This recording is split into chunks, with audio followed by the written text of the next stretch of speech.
तो गाइस, स्वागत है आपका हमारे चैनल साइंटिफिक लैंड पे। आज हम बात करेंगे about how did life begin, या फिर कैसे पृथ्वी पर जिंदगी की शुरुआत हुई।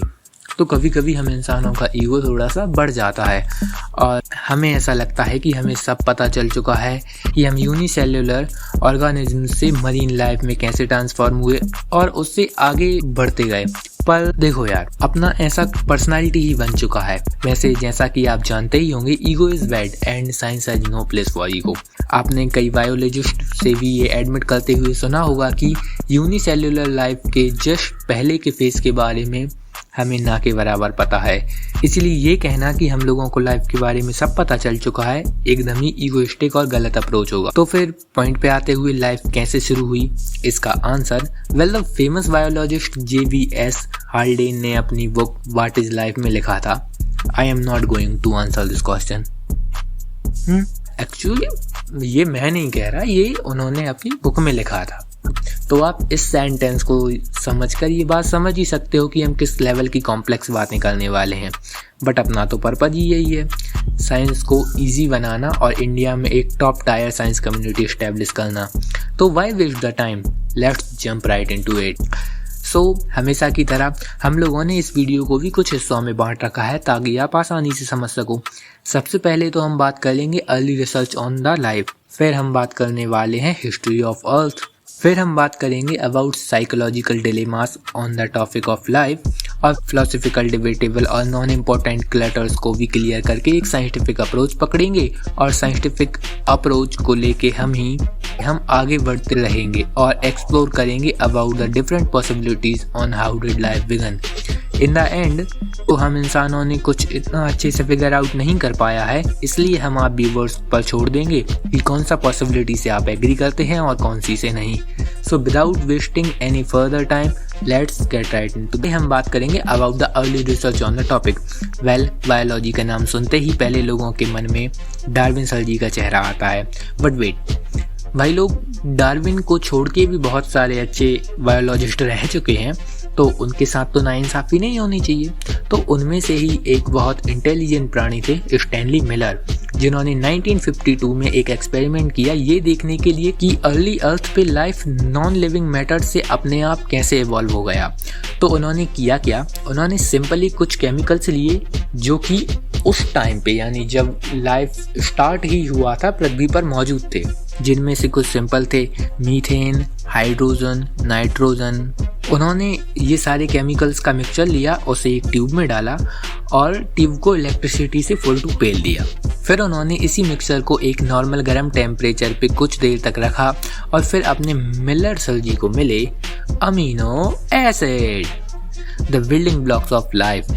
इसी रिसर्च के बाद स्टार्ट हुई ये how did life evolve from non living matter वाली डिबेट्स, क्योंकि अब उन्होंने देख लिया था कि कुछ केमिकल्स जो पृथ्वी पे मौजूद थे उनसे मिलकर अपने आप ही एक नॉर्मल से गर्म टेम्परेचर में लाइफ बन सकती है। ये थी one of the most earliest research on the topic and probably the most important one. अब चलते हैं आगे towards history of earth.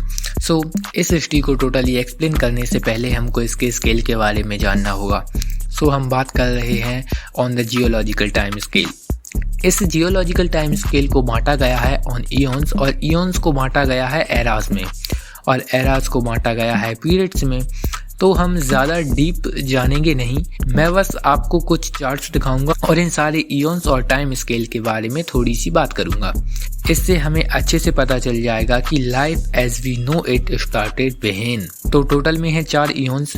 First ion का नाम है हेडीन। ये स्टार्ट हुआ था with the formation of earth, that is 4.6 billion years ago. इसमें बाकी कुछ तो हुआ नहीं, बस थोड़ा ताड़ी मारा पिट्टी of the early solar system. Main चीज तब हुआ जब अर्थ ठंडा हो गया नियरली 4 बिलियन ईयर्स अगो, और आर्कीन इयॉन का शुरुआत हुआ। As far as our human understanding goes, we know that this was the time जब लाइफ शुरू हो सकता था। ओके, नाउ अब स्क्रीन पे जरा देखो, ये जो चार्ट या समथिंग जो चाहो बोलो, इसमें अर्थ की कंडीशन के बारे में बताया है। इसको 2 हिस्सों में बांटा गया है, एक हैबिटेबिलिटी बाउंड्री एंड एक है बायोसिग्नेचर बाउंड्री। तो हैविएबिलिटी बाउंड्री यानी वो समय जब जिंदगी की शुरुआत हो सकती थी, और बायो सिग्नेचर बाउंड्री का मतलब ये है कि उस समय से लेके अब तक हमारे पास लाइफ का प्रूफ है, चाहे वो फॉसिल हो या कुछ, but we have proofs. Now इन दोनों के बीच में एक बफर जोन है जिसको हम कहते हैं एवियोजेनेसिस, यानी कि इसी समय नॉन लिविंग मैटर लाइफ में बदला। हम अभी तक फिगर आउट नहीं कर पाए हैं कैसे, बट आगे हम एक्सप्लोर करेंगे कि क्या पॉसिबिलिटीज हैं। ओके, सो हमको अब इतना पता है कि ये टॉपिक में रिसर्च स्टार्ट कैसे हुई और लाइफ कब स्टार्ट हुई। अब आते हैं सबसे मेन प्रॉब्लम पे, साइकोलॉजिकल डिलेमास ऑन लाइफ। तो साइकोलॉजिकल डिलेमास से मैं ये कहना चाहता हूँ कि लोगों को अब तक ये नहीं पता what is life. Even biologist को भी ये नहीं पता what is life. Sounds ridiculous, right? Well, हमें पता बहुत कुछ है, बट प्रॉपरली डिफाइन करना अलग बात है। आप जब क्लास 6 में थे, आपको याद होगा एक लिस्ट पढ़ाया गया होगा बायो में, characteristics of life. Is it wrong? Well no, but actually yes, क्योंकि ये जो लिस्ट है ये आउटडेटेड है। ये लिस्ट बस प्लांट्स और एनिमल्स को देख के बनाया गया है, जबकि लाइफ एक बहुत ही ब्रॉड टॉपिक है। ऐसे ही कितने ही और अप्रोचेस मिल जाएंगे आपको। कुछ रिलीजियस होंगे, कुछ फिलोसफिकल होंगे, और कुछ में भी पर्सन टू पर्सन वेरी करेंगे। जैसे कि आपने क्वांटम अंकल स्कॉर्डिंगर सर जी का एक ऐसा अप्रोच था कि जो कि बस एक फिजिसिस्ट ही रख सकता है। स्कॉर्डिंगर का कहना था कि according to the second law of thermodynamics, universe tries to maximize the entropy. In the other word, matter and energy are moving towards a perfect equilibrium.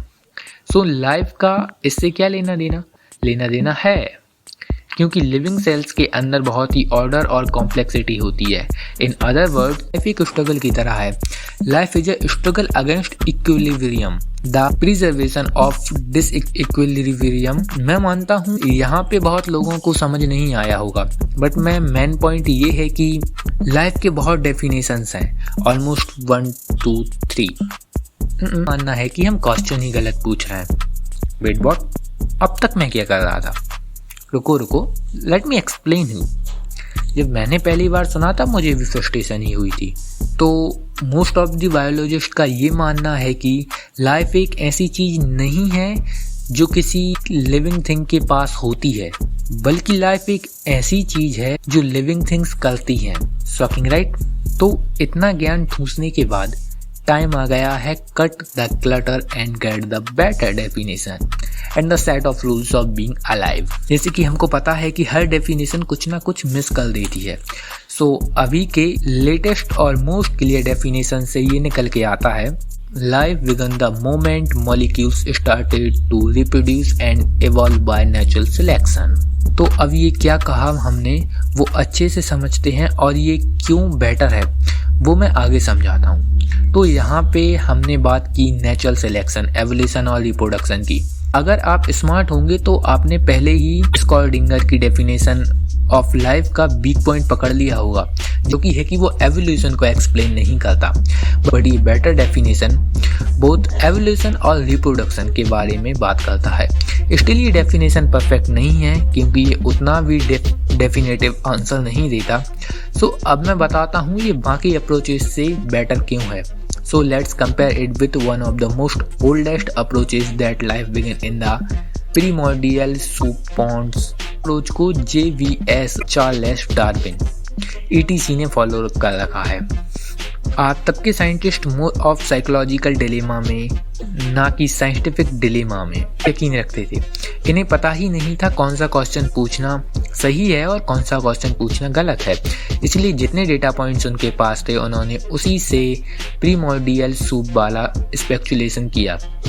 उन्हें लगता था कि लाइफ की शुरुआत जियोथर्मल वेंट्स के पास हुई, जहां ऑर्गेनिक कंपाउंड्स के एक दूसरे से रिएक्ट करके अमीनो एसिड्स फॉर्म हुए।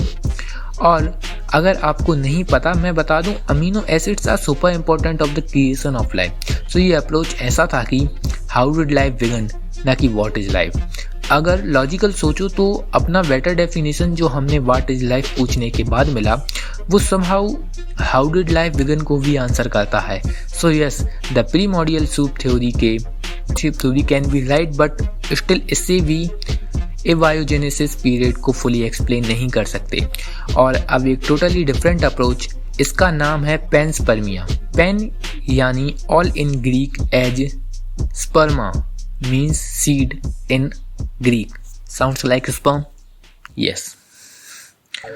सो ऑल सीड्स थ्योरी भी कह सकते हैं इसे। ये थ्योरी कहता है कि लाइफ अर्थ पे थी ही नहीं, बल्कि ये बाहर से अर्थ पे आई थी। आपने बेटर डेफिनेशन को सबसे ज़्यादा टक्कर यही दे सकता है। हम इसी पे एक वीडियो बनाएंगे पर आगे चल के, क्योंकि अगर हम इसे इस वीडियो में समझाने लगे तो ये वीडियो बहुत ज़्यादा लंबा हो जाएगा। सो अब हमको बेटर डेफिनेशन मिल गई है, प्रूव भी कर लिए क्यों बेटर है। अब टाइम है रूल्स बनाने का।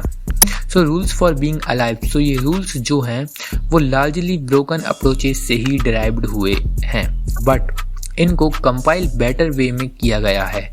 सो the rules are, the first one, a living thing must avoid decay and disorder. Second, to do that, a living thing must create a closed system. Third, they have some molecules to carry information. Fourth, the information must evolve by natural selection. So ये 4 rules थे। हमने figure out कर लिया है what is life, when did life began, characteristics of life. ये 3 main चीज़ें figure out हो गए। अब चलते हैं इस क्वेश्चन पे कि हाउ डिड लाइफ हैपन। ये सवाल थोड़ा अजीब लग सकता है क्योंकि इतने सालों से इंसान लाइफ को एक थिंग की तरह देखते थे, ना कि एक प्रोसेस की तरह। So how did life happen. तो अब आपको पता चलेगा कि पास्ट इन्फॉर्मेशन कितनी इंपॉर्टेंट है। हमने ये बेटर डेफिनेशन और रूल्स ब्रोकन अप्रोचेस के गुड पार्ट्स को कंबाइन करके बनाया और ये उन ब्रोकन अप्रोचेस और बाकी अप्रोचेस से बेटर निकल के आया। अब हम अपने रूल्स का यूज़ भी ऐसे ही करेंगे। हम 1 बाय 1 हर एक रूल या कैरेक्टरिस्टिक को फॉर्म होने के लिए क्या क्या चाहिए वो खोजेंगे और इससे पता चलेगा कि how did life happen. So the first rule is life thing must avoid decay and disorder. Well, इसमें ज़्यादा कुछ समझने को है नहीं। अगर एक लाइफ थिंग बाकी 3 रूल्स फॉलो करेगा देन ये रूल तो फॉलो अपने आप हो जाएगा। और थोड़ा डिटेल में जाएं तो आप देखिएगा हर लिविंग थिंग अपना बेस्ट देती है सरवाइव करने के लिए। हाँ, वो अलग बात है कि लॉट्स ऑफ ह्यूमन कमिट करते हैं सुसाइड के लिए, पर वो एक साइकोलॉजिकल ड्रामा है जो हम किसी और वीडियो में समझने की कोशिश करेंगे। पर मेन बात ये है कि हर एक लिविंग थिंग अपने आप को सरवाइव कराने के लिए कुछ भी करेगी। जान है तो जहान है ना guys. So I think you get my point. Thing must create a closed system to avoid decay and disorder. So आप समझ ही गए होंगे कि क्लोज सिस्टम से हमारा मतलब एक सेल है। सेल अपने ही अंदर बहुत ऑर्डर और कॉम्प्लेक्सिटी के साथ आता है। मॉलिक्यूल्स ETC साथ मिलकर रिएक्शंस करते हैं, एनर्जी पे फीड करते हैं और एक काइंड ऑफ यूनियन बना लेते हैं सर्वाइवल के लिए।